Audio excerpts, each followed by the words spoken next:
Louvado seja Deus.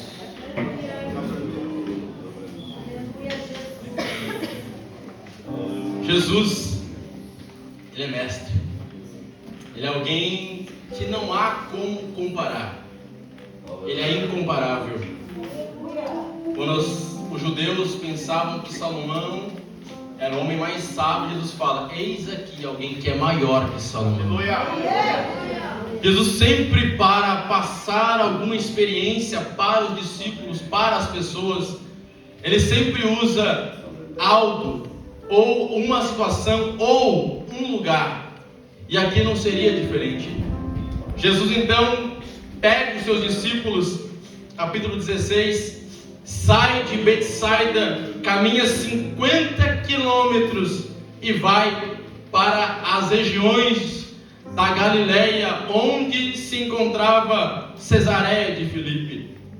É importante salientar que havia duas Cesareias: Cesareia marítima na costa de Israel, Cesareia de Filipe, outrora era apenas Cesareia, onde o imperador ou o rei Herodes mandou construir um templo e um lugar de homenagem ao imperador César. Ali ele construiu um templo para adoração daquele imperador que naquela época já se autodenominava Deus. Havia também um templo para Zeus naquele lugar.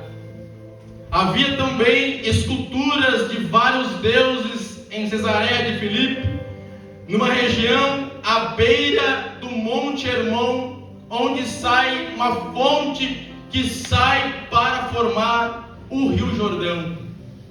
E neste lugar tinha um templo para o deus pagão Pan, onde chama-se hoje o lugar de Banias. E neste lugar havia adoração a esse suposto Deus, que dançava, cantarolava com as ninfas. E por isso hoje tem o nome Pânico, que deriva de Pan. E neste lugar, Jesus então leva os seus discípulos para mostrar para eles, para conversar com eles e conhecer deles algumas coisas. Jesus então chega nesse lugar e diz assim para os seus discípulos: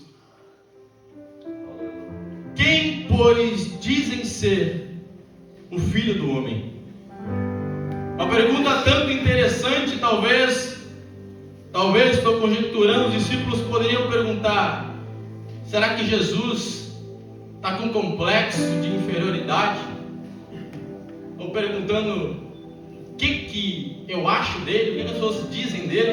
Era a mesma coisa de eu chegar aqui na igreja e falar: Fabrício, o que os irmãos aqui acham do irmão Adolfo? E ele vai falar: diz que tem uma benção, outros tem tanto. Mas Jesus então ele pergunta para os seus discípulos: quem, pois, dizem ser o Filho do Homem? E a resposta é um tanto emblemática e também interessante, visto que eles dizem: uns João Batista, outros Elias, outros Jeremias, ou alguns dos profetas. Olha o comparativo que colocam Jesus. O profeta Malaquias vai dizer: eis que Elias virá no espírito, virá o profeta no poder e no espírito de Elias. O profeta Isaías vai profetizar dizendo: anjo do Senhor, preparai caminho, voz que clama no deserto. Aleluia. Estava falando de João Batista. João Batista não era a voz, ele era a voz do que clamava. Havia alguém clamando que era o próprio Deus, e ele era só o canal para alcançar vidas. E ele, sendo esse canal, esse porta-voz, ele entende. Como tu sabe isso, irmão? Quando Jesus chega perto dele e fala: É importante que ele cresça e eu que ele apareça e eu me constranja. João Batista entendia o lugar dele. Ele sabia que ele era apenas o precursor do Messias. Aí ele vai dizer também que Jesus, comparavam ele a Elias. Quem era Elias? Segundo o judaísmo, o maior profeta em poder. Depois de Moisés, não houve outro como eles, como Elias. Homem que realizou tantos feitos, tantos prodígios, orou, parou de chover. Um homem que orou, Deus derramou fogo do céu e consumiu o holocausto e matou os falsos profetas. Mas também um homem um tanto medroso. Num dia ele mata os profetas e fogo faz cair do céu, e no outro dia uma mulher, olha o poder da mulher, irmão. A mulher fala uma palavrinha para ele e ele, some para a caverna. Jesus também é comparado com Jeremias, o profeta das lágrimas. Jeremias é um camarada que eu gosto muito. Por quê, meu amado? Porque Jeremias, ele é aquele profeta com palavra de profeta, mas no coração de sacerdote. É aquele profeta que ele fala para você, se conserta, te humilha, se arrepende, mas lá no íntimo ele fala: Jesus, liberta ele, ajuda ele, levanta ele, encoraja ele. Jesus era esse tipo que ele intercedia, ele orava, ele clamava, mas ele também pregava: se arrependam. Com essas pessoas quais são apresentadas como Jesus, é muito interessante.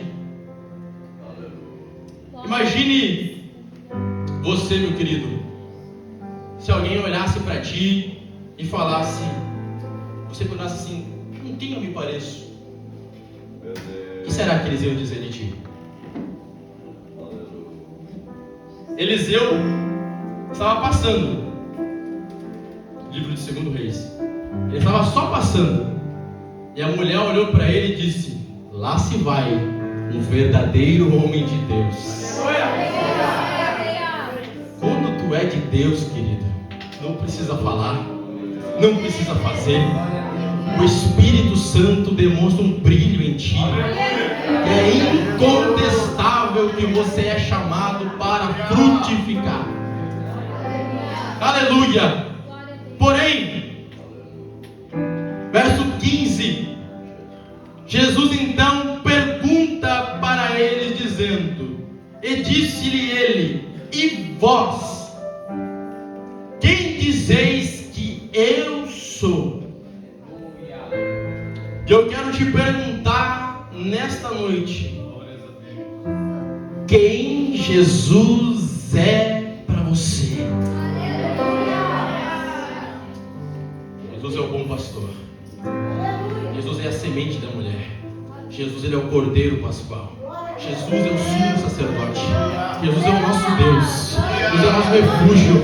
Jesus é a nossa fortaleza. Jesus é o nosso socorro, bem presente na hora da angústia. Ele é o nosso Deus.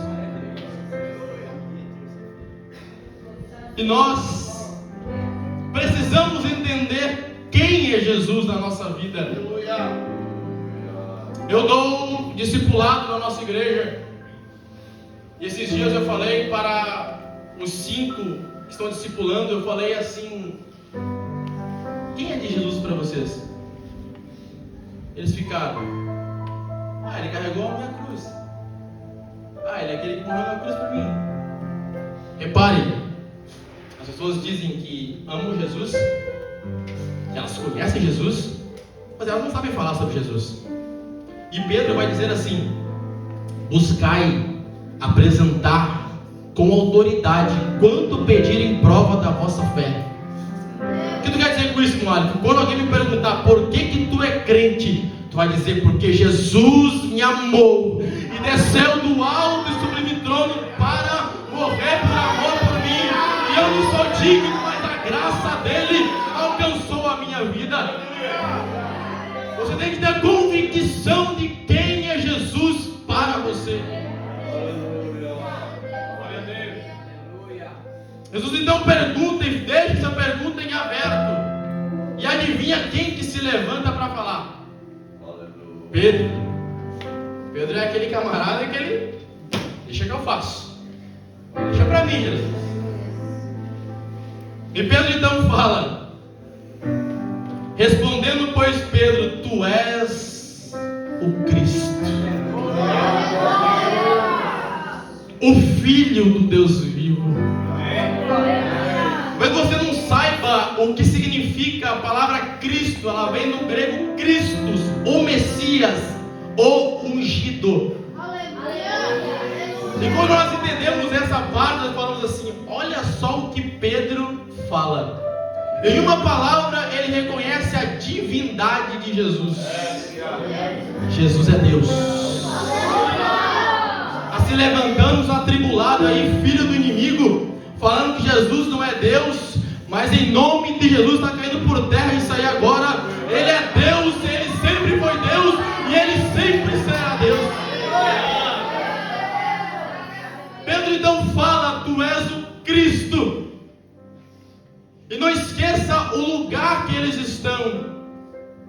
Estão num lugar cheio de paganismo, cheio de falsos deuses, cheio de falsos templos, adorações, sacrifícios para falsos deuses. E Pedro fala: além de tu ser o Messias, tu és o Deus vivo. Tu não está numa parede, tu não é uma estátua, tu não é alguém que eu carrego para lá e para cá por uma procissão, mas tu está no alto e sublime trono, e a terra está cheia da tua glória. Pedro reconhece, o Espírito Santo enche ele, e ele fala: tu és o Cristo, o Filho de Deus vivo.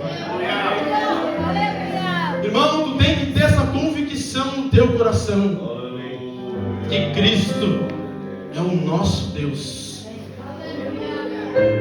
João capítulo 1 verso 14 vai dizer o seguinte: e o Senhor desceu e tabernaculou com os homens. Sabe o que é isso, querido? O apóstolo Paulo vai dizer em Filipenses capítulo 2 verso 9 a 11, salvo engano, que Jesus não teve por usurpação ser igual a Deus, mas a si mesmo se humilhou, fazendo como servo. Ei, sabe o que é isso, querido?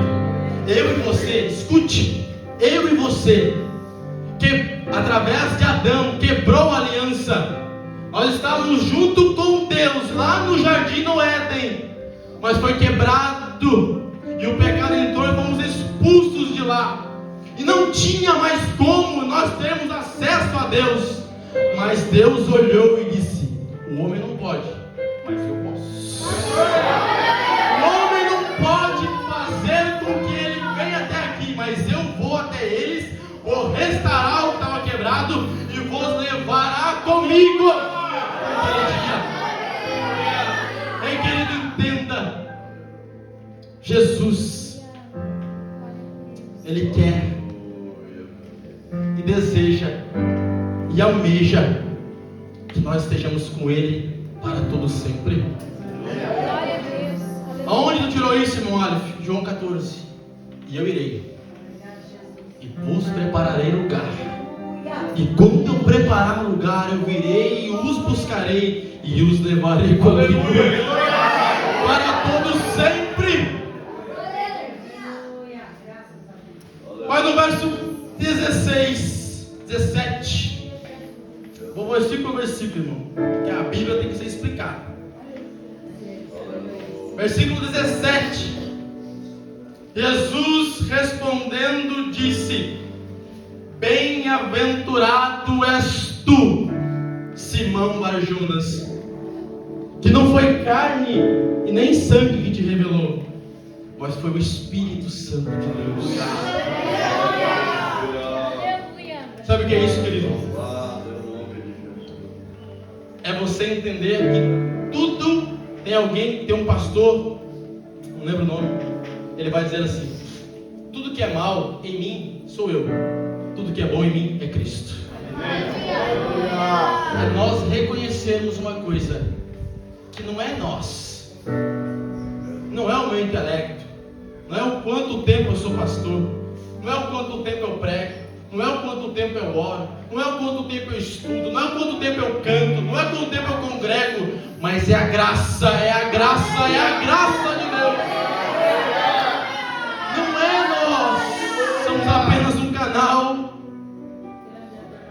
Jesus então fala isso para Pedro. Neste lugar, e neste lugar, querido, havia uma gruta, e nesta gruta era atrás do templo dedicado ao Deus Pan, eu já falei sobre isso. Dali jorrava uma fonte de água que via para o Rio Jordão, e naquele lugar era chamado, e até hoje ainda é chamado, Portal do Inferno, Portas do Inferno. Jesus está ali e leva eles ali porque eles querem ensinar algo para eles. Pastor Fabrício, por gentileza, me ajuda a pregar aqui. Jesus, no capítulo 16, verso 18, vai dizer assim: pois eu também te digo que tu és Petros, pequeno fragmento de pedra, mas sobre esta rocha eu edificarei a minha igreja.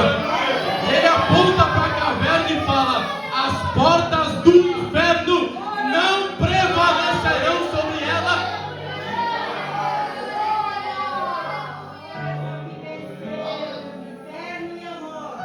As pessoas pensam que elas não interpretam essa passagem, e a Igreja Católica criou uma doutrina em cima disso, dizendo que Pedro é o primeiro Papa devido a essa passagem. Muito equivocado, porque o texto diz assim, tu és Pedro. Se fosse assim, Pedro, sobre ti eu edificarei a minha igreja, seria Pedro, mas é sobre essa, sobre essa rocha eu edificarei a minha igreja.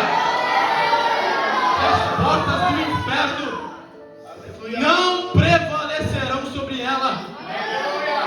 Pode o inferno se levantar, pode o inimigo se levantar, pode toda a hoste satânica, diabólica, um governo corrupto se levantar, mas a igreja vai triunfante, avante para o céu. Aleluia.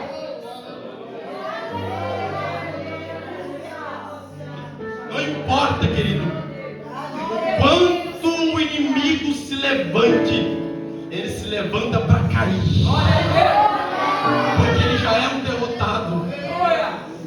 Apocalipse 20 já diz que ele foi lançado no lago de fogo, e os seus dias estão remidos para ele ser lançado lá.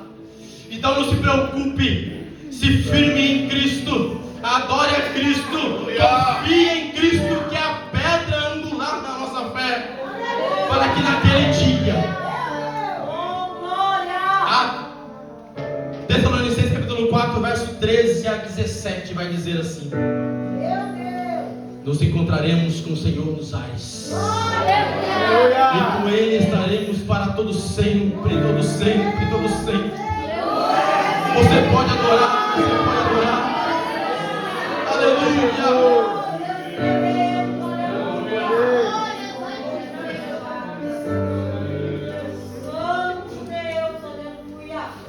Mas interessante também nesse verso 18 é que Jesus fala assim: eu edificarei a minha igreja, por um nome possessivo, é minha, não é do diabo, não é do fulano, não é do beltrano, é minha, e o inferno nunca vai conseguir prevalecer. Você consegue entender a profundidade disso, querido? Quando você se sentir, Senhor Jesus me abandonou, eu estou sozinho, eu fui deixado de lado. Você é a igreja do Senhor. Ele nunca vai te abandonar. Ele vai dizer em Mateus 28:19, salvo engano: e eu estarei convosco todos os dias, até a consumação dos séculos.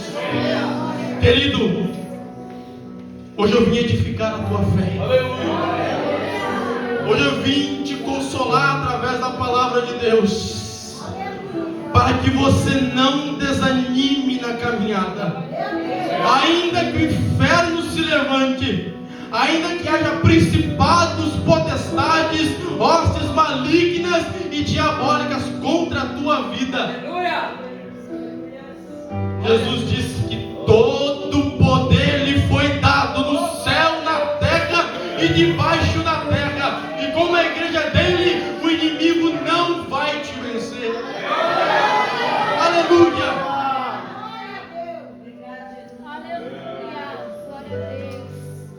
Verso 19: e eu te darei as chaves do reino dos céus, e tudo que ligares na terra será ligado também nos céus, e tudo que desligares na terra também será desligado no céu. Aqui não tem nada a ver com chave de abrir ou fechar no sentido literal, mas ele está falando para Pedro assim: Pedro, eu estou te dando autoridade para pregar. Estou te dando graça para pregar, e de fato é. Aonde? Atos dos Apóstolos, capítulo 2. Para quem gosta de Bíblia está entendendo o que eu estou falando, amém? Atos 2. O Espírito desce, enche todo mundo. Quem que se levanta para pregar? Pedro. Pedro se levanta, o que acontece? 3.000 almas. Essa é a chave, querido. É você ser cheio do Espírito e ganhar almas para o reino de Deus. Porque eu não compreendo um negocinho que está acontecendo aí. Eu sou cheio do Espírito Santo, mas eu não ganho alma nenhuma para Jesus. Que Espírito Santo é esse aqui enchendo? Se você é cheio de verdade, tu se perturba dentro de ti por nenhuma alma está entrando na igreja. Tu vai atrás e fala: Jesus, me capacita, me dá dons, me enche, para que eu possa ir lá pregar. Tu que convence através do teu Espírito, mas eu quero ir. Hoje é culto de missão. E a maior missão da igreja é pregar. É pregar. Quem convence é o Espírito. Mas a minha, a tua função é pregar. Enquanto eu e você entendemos que nossa função é pregar, a igreja vai avante, triunfante e nunca vai tropeçar. Verso 22, Jesus começa então, depois do verso 19, ele começa então a falar. E fala para ele assim: ó, não comente com ninguém, porque eu acabei de explicar para vocês. E ele pega e fala assim para eles: ó, eu vou ter que padecer e morrer por amor de vós, porque muitos vão me rejeitar. Aí tu lembra do Pedro, que foi colocado, do Pedro que foi colocado, e foi dito para ele que ele era um fragmento, ele era só o começo do que Jesus ia realizar. O Pedro que foi cheio do Espírito, e falou que Jesus Cristo, ele era Deus, ele era Filho de Deus. Agora no verso 22, ele fala assim: Pedro dizendo para Jesus, começou a repreendê-lo dizendo: Mestre, Senhor, tem compaixão de tu mesmo, de modo nenhum isso vai te acontecer. Peraí, em um momento ele está cheio, e outro, o diabo está usando ele. Por isso que Jesus vai dizer assim, querido: orai, vigiai e... orai, vigiai e... Estão vivos, né? Estão aqui, né? Orai, vigiai e... orai. Vamos lá, vocês pegaram agora. Orai, vigiai e... orai. Glória a Deus. Pedro estava com Jesus, mas não vigiava. No momento era uma bênção, no outro era uma tribulação de novo. E ele vai dizer para Jesus: Senhor, isso não te aconteça. Jesus vai dizer para ele no verso 23: ele, porém, voltando para Pedro, dizendo: